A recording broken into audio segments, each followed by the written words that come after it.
Karimnagar corporation సంబంధించిన mayor deputy మేయర్కి సంబంధించిన ఎన్నికలు నిర్వహిస్తున్నారు. ప్రమాణ స్వీకారం జరిగింది. దీనిలో భాగంగా సర్వత్రా ఆసక్తి ఉత్కంఠ నెలకొల్పినటువంటి కరీంనగర్ కార్పొరేషన్ మేయర్ పీఠం ఎవరు దక్కించుకుంటారనేటువంటి నేపథ్యంలో పెద్ద ఎత్తున రాజకీయ వర్గాల్లో చర్చ జరిగింది. కరీంనగర్ కార్పొరేషన్ పరిధిలో సైతం పెద్ద ఎత్తున చర్చ జరిగింది.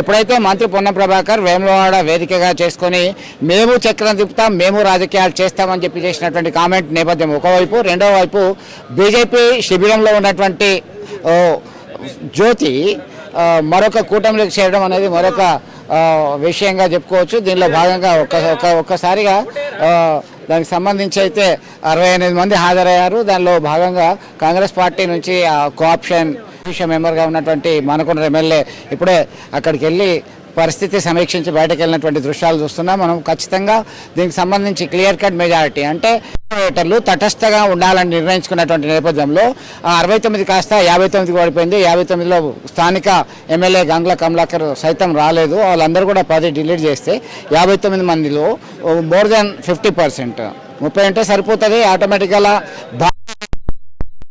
రెండవ డివిజన్ కార్పొరేటర్ కొలగాని శ్రీనివాస్ మేయర్గా, అలాగే 42వ డివిజన్కి సంబంధించినటువంటి కార్పొరేటర్ యాదగిరి సునీల్ రావు డిప్యూటీ మేయర్గా లాంఛనం అయిపోయింది వారి ఎన్నిక. దీనికి సంబంధించి అయితే పెద్ద ఎత్తున చర్చ జరుపుతుంది. ఒకవైపు భారతీయ జనతా పార్టీని టార్గెట్గా చేసుకొని నాన్ బీజేపీ కూటమి అంతా కూడా ఆల్ ఇండియా ఫార్వర్డ్ బ్లాక్ ఇండిపెండెంట్లని లాగే ప్రయత్నం చేసి చాలా ఆసక్తికరమైన రాజకీయాలకు తెరదీసినటువంటి నేపథ్యంలో ఖచ్చితంగా ఎట్టి పరిస్థితుల్లో కరీంనగర్ కార్పొరేషన్ పీఠంపై కాషాయ జెండా ఎగరేస్తానని ముందు నుంచి చెప్తున్నటువంటి కేంద్ర హోంశాఖ సహాయ మంత్రి బండి సంజయ్ ఒక్కసారిగా తనదైన స్టైల్లో చక్రం నింపారు. ఆ శిబిరం నుంచి మరో 2 ఇండిపెండెంట్లు సపోర్ట్ చేయడానికి వచ్చినటువంటి పరిస్థితిగా మనకు అందుతున్నటువంటి సమాచారం.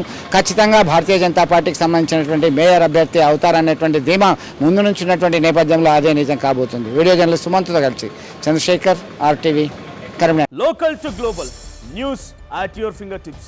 మీ చేతిలో ఒక ఆయుధం. డౌన్లోడ్ రా TV app. Media legend Ravi Prakash is back.